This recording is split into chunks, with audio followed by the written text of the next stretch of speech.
पौलुस कह रहा है कि हमको समझना है अपने आप को, हमारी आंखों को ऊपर उठाना है, हमें बचना है इनसे। बचने का मतलब क्या है? त्यागने की बात से मतलब क्या है? त्यागने से बात का मतलब वैराग्य नहीं है। वैराग्य क्या होता है? कुछ लोग ये सोचते हैं सब छोड़ो और पहाड़ पे चले जाओ। मुक्ति पानी तो क्या करना पड़ेगा? सब छोड़ो और तपस्या करो पहाड़ पे जाके। उसकी बात नहीं कर रहा है पौलुस। परमेश्वर हमसे ये नहीं कह रहा है। परमेश्वर हमसे ये कह रहा है इस संसार में रहते हुए, यहां पर रहते हुए ये जानो कि तुम यहां पे अस्थाई हो। थोड़े से समय के लिए। कितने समय के लिए हो? थोड़े से समय के लिए। तुम यहां से जाने वाले हो। कहां जा रहे हो? प्रभु के पास जा रहे हो। तो अपने आप को क्या करो? प्रभु के लिए तैयार करो। इस संसार की चीजों में मत पड़ो। संसार कहता है कि संसार अच्छा है मेरे लिए। संसार कहता है कि मुझे संसार की चीजें चाहिए। संसार कहता है अगर पैसा होगा, अगर रोटी कपड़ा मकान होगा, या संसार की धार्मिकता होगी, संसार के नियम होंगे, संसार की व्यवस्था होगी, संसार के रीति रिवाज होंगे, अगर संसार हमारे समाज, हमारे जाति के, हमारे पूर्वजों के धर्म हमारे साथ होगा तो हम ठीक रहेंगे। पौलुस कहता है नहीं चाहिए। हमको चाहिए केवल यीशु मसीह। हमको चाहिए केवल यीशु मसीह। अगर यीशु मसीह मेरे पास है तो काफी है। और बाकी सब चीजें क्या है मेरे लिए? बाकी सब मेरे नुकसान है, बाकी सब मेरे लिए हानि है, बाकी सब मेरे लिए बर्बादी का कारण है, बाकी सब मेरे लिए कूड़ा है।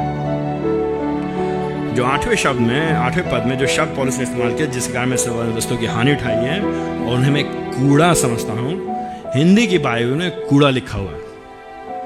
लेकिन जो यूनानी भाषा जिसमें लिखा है, वो जो शब्द वहां पे इस्तेमाल किया गया है, वो शब्द दिखाता है जो गंदगी नहीं होती है।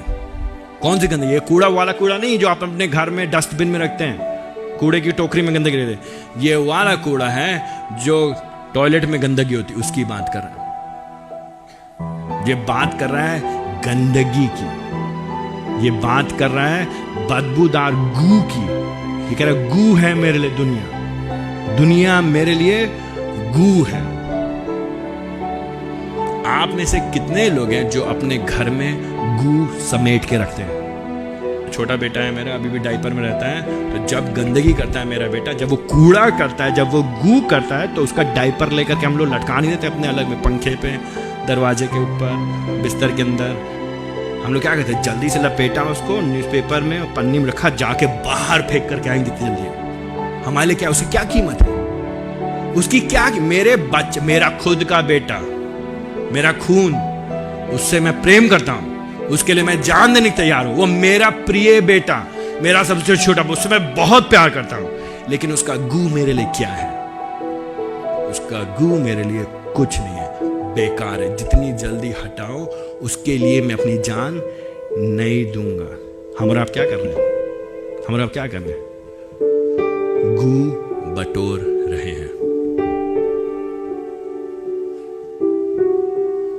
हम और आप मालूम क्या कहते हैं? संसार की धार्मिकता अच्छी है, मेरी धार्मिकता अच्छी है, मेरे नियम अच्छे हैं, मेरा व्रत अच्छा है, मेरा पूजा पाठ अच्छा है, मेरा चर्च जाना अच्छा है, मेरी धार्मिकता, मैं अच्छा हूं, मैं अपने ऊपर भरोसा करूंगा, मैं अपनी मेहनत करूंगा और मैं अपनी पढ़ाई करूंगा, मैं अपने बच्चों को पढ़ाऊंगा, मैं उनका भविष्य बनाऊंगा, मैं बड़ा मकान बनाऊंगा, 2-2 मकान बनाऊंगा और फिर गाड़ी भी खरीदूंगा, बैंक में पैसा रखूंगा, मैं अपने भरोसा कर रहा हूं। ये सब मेरे पर, मेरा स्वास्थ्य, मेरा बच्चे, मेरा पैसा, मेरा बैंक, ये मैं जमा करूं। पौलुस कहता है ये सब तुम यीशु मसीह कीमत पे कर रहे हो, वो सब गू है, वो सब बेकार है मेरे लिए। पहले मैं उनके पीछे भागता था, पहले मैं इन पे भरोसा करता था, पहले मैं ये सोचता था अगर ये मुझे मिल जाएगा तो मेरा जीवन सफल हो जाएगा, पहले मैं सोचता था कि ये चीजें मुझे आनंद देंगी, पहले मैं सोचता था कि इनसे मुझे खुशी मिलेगी, पहले मैं सोचता था अगर ये सब चीजें होंगी तो मुझे मुक्ति मिलेगी, मुझे मोक्ष मिलेगा, तब मेरा कल्याण होगा, तब मैं पार करूंगा इस दुनिया को। लेकिन पौलुस कहता है अब ये मेरे लिए सब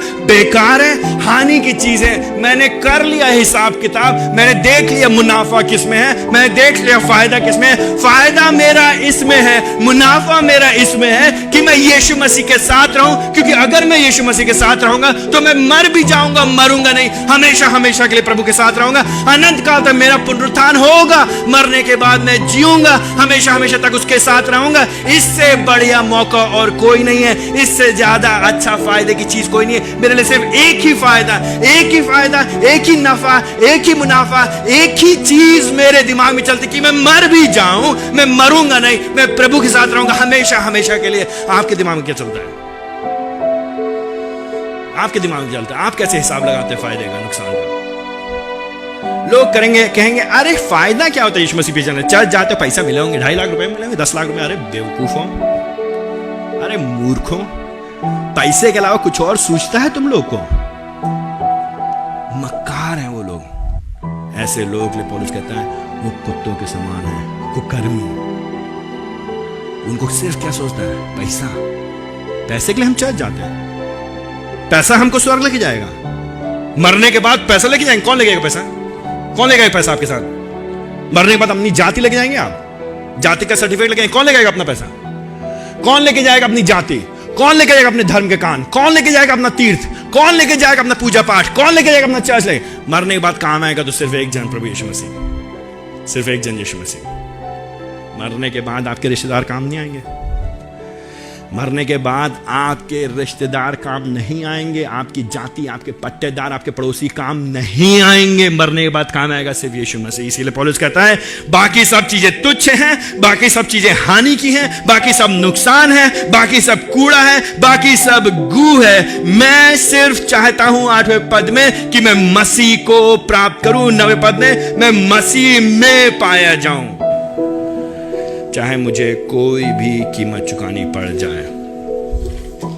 पिछले हफ्ते हम एक व्यक्ति से मिले, वो हमको बताए थे उनके CRPF में काम करते थे, वो रिटायर हो गए।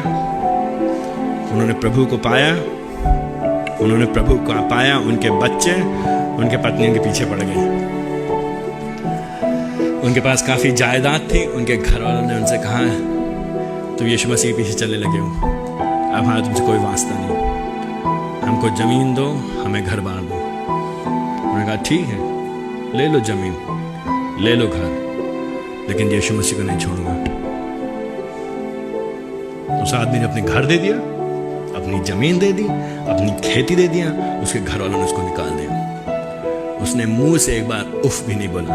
एक बार भी उससे मैं बात कर, उसने कहा नहीं यार प्रभु जी मेरे साथ है, काफी मेरे लिए।